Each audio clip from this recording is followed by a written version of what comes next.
Hello guys, and welcome back to the channel. Where today guys, I'll be showing you how to add Gitignore on GitHub. So guys, the first thing that you of course need to do is go to Google and type in github.com. After that, you just need to go and log into your profile or register to GitHub if you haven't already done that, of course. But now guys, let's see what we have in front of us here.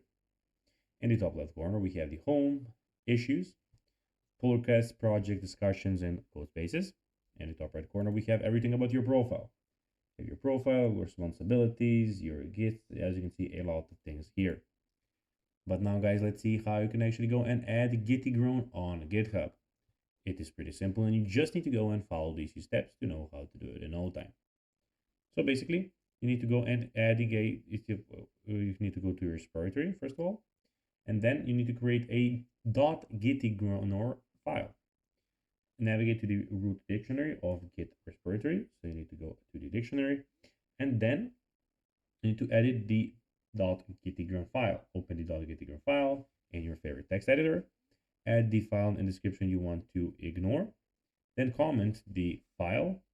Then push the changes on GitHub. By following these steps, you can ensure that the specified files and directions are ignored by Git and not included in your repository on GitHub. So guys, that will be everything for this video. I hope that you found this video informative and entertaining, guys. If you did, don't forget to like this video, share it, subscribe to the channel, and put the notifications on, as guys, this really helps us grow our channel. So if you have a few seconds, it will be pretty cool if you could do this for us. That will be everything for this video. Hope you enjoyed it, and I'll be seeing you in the next one. Bye, guys.